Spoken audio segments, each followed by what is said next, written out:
Thanks for joining us on the news this hour. The Nigeria Labour Congress has now declared a two-day warning strike beginning on Tuesday, September 5th, in protest against the federal government for failing to address the challenges caused by removal of fuel subsidy. The NLC President Ajaero made the declaration earlier today during a press conference at the Labour House in Abuja, while speaking on resolutions by the NLC National Executive Committee meeting the previous day. The Labour Union is accusing the federal government of abandoning the negotiations and failing to implement some of the resolutions from previous meetings with the government. On the 2nd of August, organized Labour protested what it described as the anti-people policies of the administration of President Bola Tinubu. The federal government, under the leadership of President Bola Tinubu, is ready to work with the state governments and corporate organizations through public-private partnership programs to construct and rehabilitate federal roads that require urgent attention. The Minister of Works, Dave Umahi, made this known during his visit to Enugu State, where he inspected some federal roads undergoing construction and met the state governor. Ajaero. TVC News' Kazimolowe reports. The federal government is set to attend to federal roads that require attention and work with stakeholders in ensuring that Nigerians have access to quality, multi-level roads. The Minister of Works, Dave Umahi, made this known during his working visit to Enugu State, where he inspected some roads, including the Ajaero Road and the second section of the Lagos-Ibadan Expressway. The minister, who also visited the state governor, Ajaero, said the federal government, through the new program called Highway Development Management Initiative, is set to engage corporate organizations and state governments in fixing some of the deplorable federal roads, especially the Lagos-Ota Abeokuta Expressway, which topped the list of bad roads mentioned by the Enugu State governor. We have the Lagos-Ota Abeokuta Road, which is acclaimed to be one or perhaps the second busiest road in Nigeria. The Ikorodu, Ogijo, Shagamu Road as well, which is another road that connects Lagos to Enugu State. We also have the road that connects Ibadan to Abeokuta. On this Lagos, Abeokuta, Ota, Lagos distance, I want us to work together. We've done 30% of the work. You can own 60%, we own 40%, and you can do your own portion of the 60%. You can give it to a contractor of your choice that are designed. Me, I don't believe in bureaucracy. We cannot reset the economy with the kind of bureaucracy we have.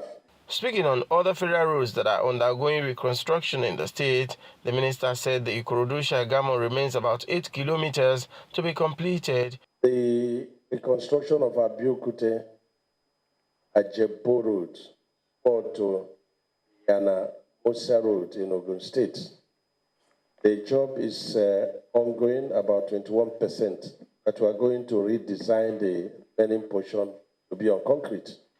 The minister also commended Governor Ajaero for his investment on rehabilitation of federal roads and other infrastructural development that he has introduced to the state.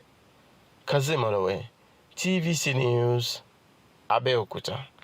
And as the Imo governorship election draws near, the All Progressives Grand Alliance says its robust economic policies will make way and ensure that it comes top in the forthcoming election. We face one of the worst food insecurities in the land. Sadly, even Ohaji Ebema, Ngobala, Mbise, Uguta, and even in Ikedu, where I'm married, all these areas known as food baskets for generations can no longer even produce enough food for themselves because of insecurity. Therefore, we must set out to make food abundant again by making it safe for farmers to return to their farmlands, harnessing our agricultural potential fully, and making the right investments so that our people can have more than enough to eat. I remember that APGA had won it severally in Imo State, and due to one thing or the other, they didn't finally clinch it. But we're saying this is the time for good leadership. This is the time for us to get focused as a leader. The manifesto shows that he's going to have a progressive government in Imo State. And that's what we want. We want Imo State which works for the people of Imo State. In Enugu State, the government has reaffirmed its commitment to redesign the state economic investment climate that will change the paradigm from a civil service state to the most preferred investment destination. This was the submission made by Secretary of the State Government, Professor Ajaero, here at an event to announce the 1st September 2023 Enugu Investment Roundtable Summit. Professor Oye disclosed that the state will uncover a 1.6 trillion naira at $2.1 billion of 30 pipeline investment projects in the State Investment and Economic Growth Stakeholders Roundtable. Know that in any industrialized city, it is the private sector that drives economic growth. Take some states in the Southwest, for example. This is crucial because of the way they have set out their economic ecosystem by ensuring that government helps to de-risk projects and de-risk concerns of investors.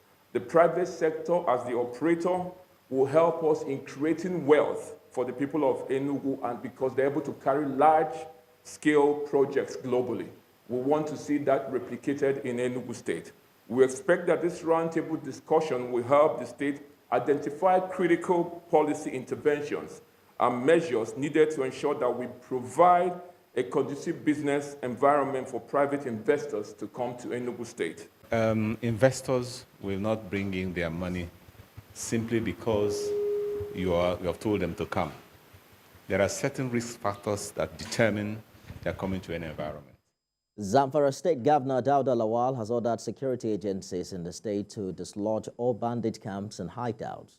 He urged them to deploy CSK platforms and armored personal carrier vehicles to constantly patrol affected communities and highways to ensure safety of locals and commuters. The governor also reiterated his administration's commitment to end the menace of insecurity and further assures to provide security agencies with necessary support and logistics where needed. The governor stated this while presiding over a Security Council meeting held at the Government House, Gusau. The Atao-Vagala land, Dr. Matthew Paluwa Oguchiakpa, has received in audience the candidate of the Social Democratic Party, Murtala Yakubu Ajaka, who visited his palace to seek his royal approval and blessings. The governorship candidate who visited on Wednesday night said he's happy to be at home. The campaign train moved to the ancient city of Adah, the seat of Vagala royal stool. The SDP governorship candidate later met with the Atao-Vagala kingdom, who gave him his royal blessing.